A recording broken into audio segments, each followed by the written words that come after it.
what do we do now?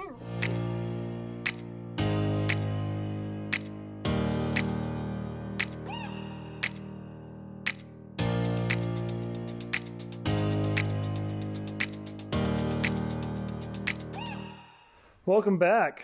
We finally sold some grain, and I gotta do some truck maintenance before I haul that. Making a jump. Making a jump, she says. But we are basically out of oil in our overhead storage, so I gotta get that oil into there. So I'll show you how I do that. Kind of a clever way that Grandpa and Dad came up with, I don't know, a long time ago. Probably not too long after the shop was built, so we'll give Grandpa the credit for that one. But we actually use air, so I'll get it all set up and kind of show you what we're doing.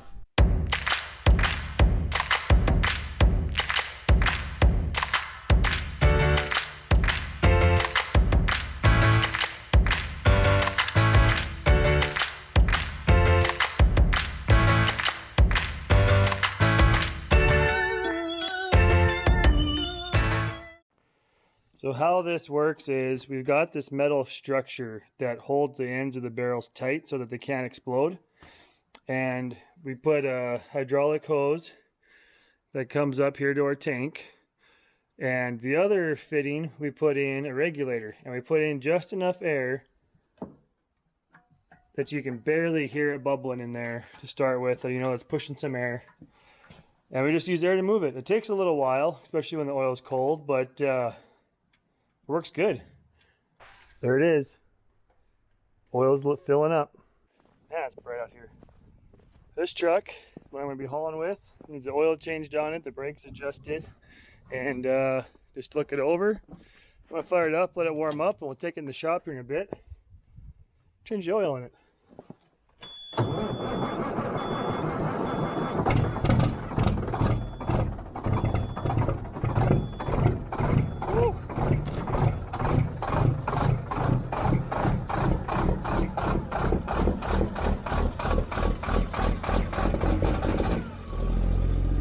Truck's in here now. I'm gonna change oil on it and check over a few other things.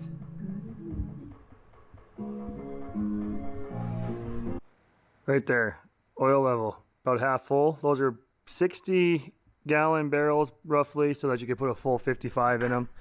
This is a 30. Oh, there we go. We are empty. So that's that whole process. Just letting this hose drain back down into the barrel so I don't have a bunch of mess when I unhook the hose. Letting the air pressure bleed off.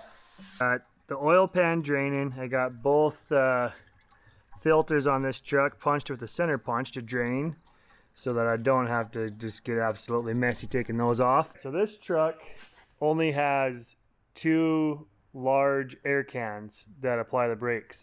So when some trucks have all 4 rear wheels will have a large brake can on them. I gotta adjust these up because they wore a little bit over during harvest, so our gravel and dirt and stuff, the automatic slack adjusters that are on them don't always work right, so I gotta go down there and manually adjust them. The way the brake can works is they have air to them to release them, and when you dump the air, like when you pull the button out and you hear a semi bleed off all the air, that whoosh sound, that is the air escapes the can, and that spring applies the pressure. There's a huge spring inside of those brake drums, or not the drums, the cans. You never want one of them to come apart on you because it probably would kill you. But I gotta adjust them up, and I'll kind of show you guys what I gotta do and the way I do it. All right, this little gap in here is what we gotta tighten up. This is the shoe that runs inside the drum, and right now the brakes are released, so this drum will ring. I gotta tighten up this bolt up here, right up here, and this will change the length of everything, and it'll turn the S cam that is on the other end of this, and that will make those tighter. We'll tighten it up until we lose the ringing noise on the drum, and then back it off until it just rings enough, and then they're just really close to making pressure. Find the right wrench here.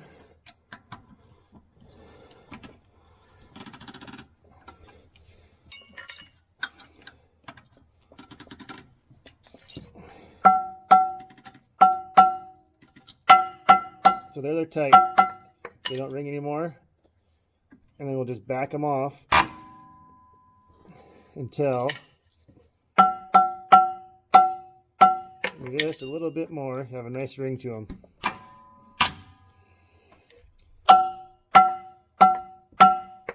There we go. Oil plugs put back in. I am filling up. I'm going to use a 2.5, which is pretty nice. Goes a lot quicker that way.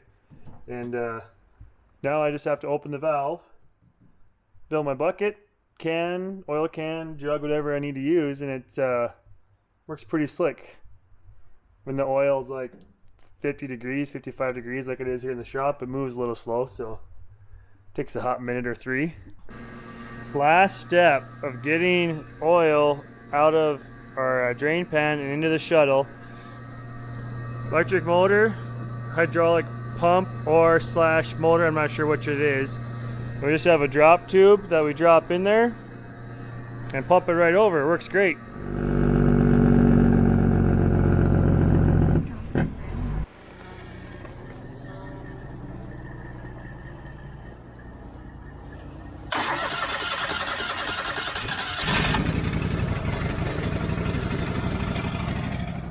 Just got back to the vineyard.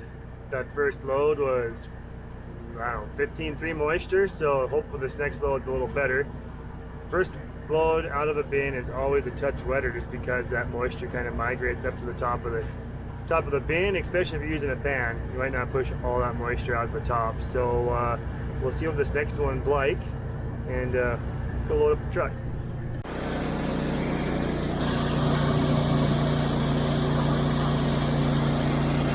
Well, that didn't go as planned. I'm parked now because the elevator got full, and I called just to make sure they were going to still have enough room. They said they might fill up this afternoon, and they're full by noon. So I'm going to park the truck here at a buddy's place, his vineyard, till I run to town for a few things in Glasgow, catch a ride to town, and then I guess I'll take a loaded truck back to the bins. Hate doing that. Back at the bins, I'm going to go grab one of the other shorter trailers and take that home and load that up with some peas, move them around. They're getting just a little bit warm on top, and just want to keep them from going bad, so I'm going to do that, and then let's go find something to do in the shop the rest of the day. So yesterday we contracted some of our spring wheat to FBN. They are going to pick it up. All the trucking is arranged, and they sent me a contract on my phone, and it's a DocuSign document.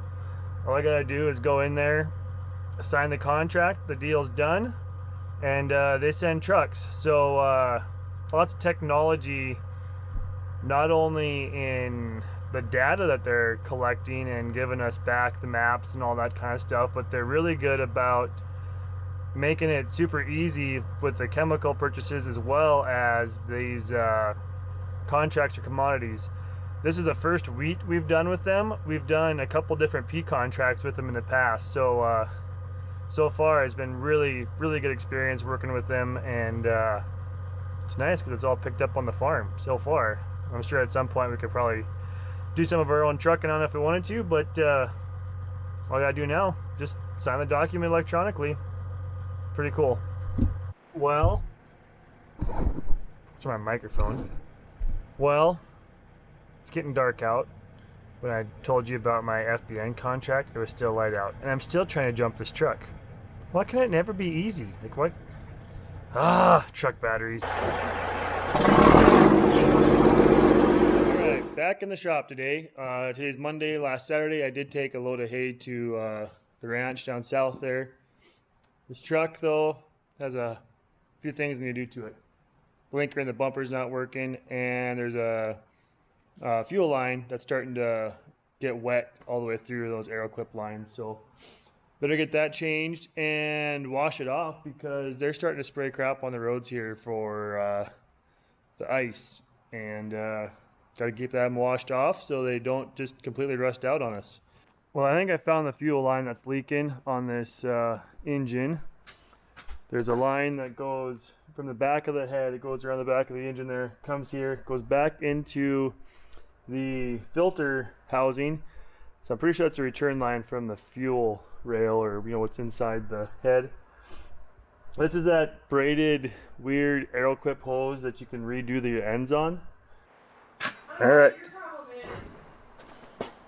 Roger just stands outside the door waiting for me to let him in when I walk in here.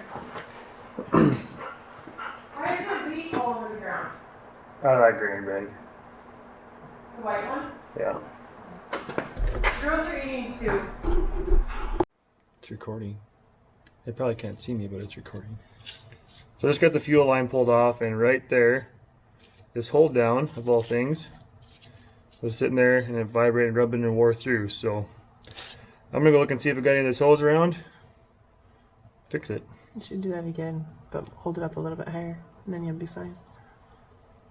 Just like more like you're at your nipple level height, and you'll be fine. Well, no, yeah.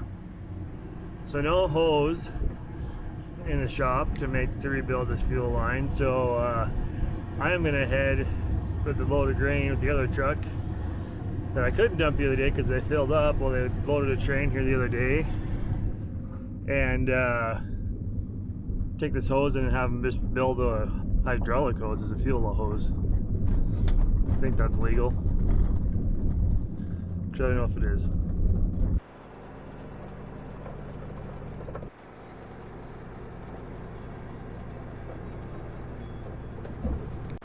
Well, that load I hauled was a little wetter than we expected it to be, so guess they won't take any more of that rain for a few days. It's a pretty nice day out. Temperature's dropping though, and the swather and one of the tractors and maybe a truck, we're going to throw some fuel conditioner in and then move them close to the shop so we can plug them in and move them when it's cold. That's why we want to gel some fuel. Sound like a plan, Aaliyah? Yeah. What do we got? What is that stuff? Diesel fuel supplement. Yep, some power service. I think that's going to keep the fuel from gelling. Did we watch a video on this the other day? Yes. Yes, we did. It's not supposed to get really all that cold, but since it's nice out today, which nice means like above 40 degrees, or at 40 degrees, we're just going to run these engines, make sure the conditioner's in the filter, and then when we do need it when it's cold, they can be plugged in and should run and have no issues. So, not for this tractor. Listen. There, is that good?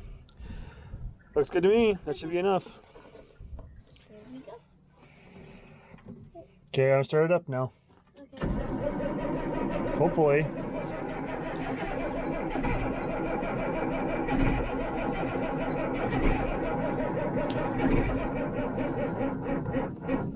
Maybe. Uh-oh.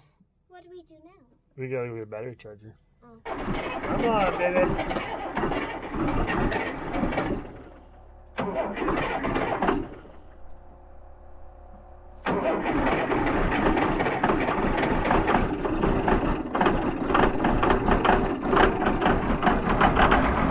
Everything's running. Only had to jump 2 of the 4 things I wanted to get going, so that's probably chalks up as a win.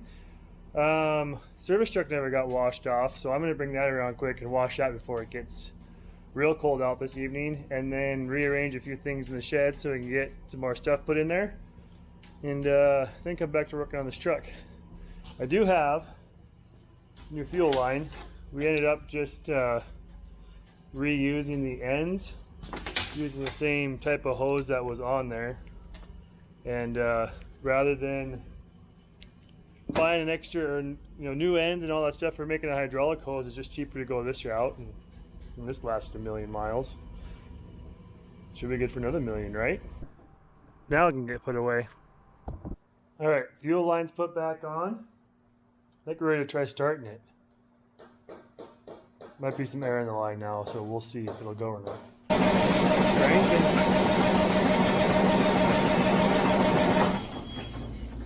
Guess I'll do a little priming.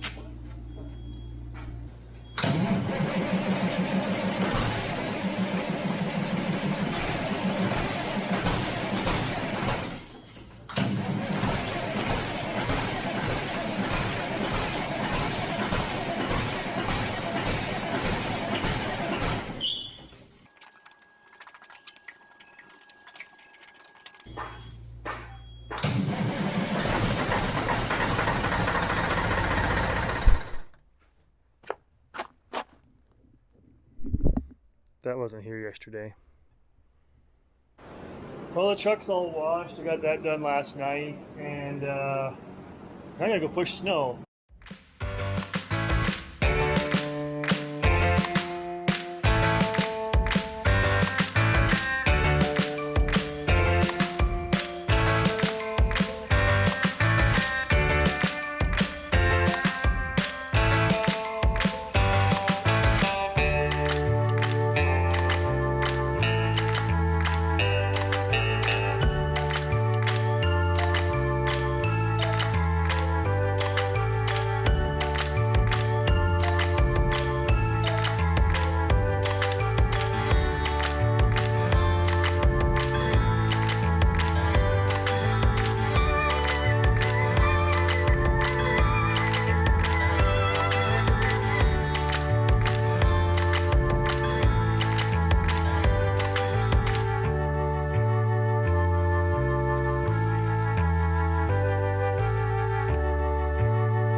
Well, I've been looking all over here using a Tesla, trying to figure out what's going on. I finally started tracing wires down to the light here. And right here, in this loom, the wires are broke. Throw a new couple connectors on there. I think that'll fix it.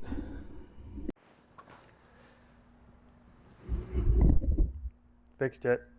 Thanks for watching, everyone. Please subscribe if you haven't yet.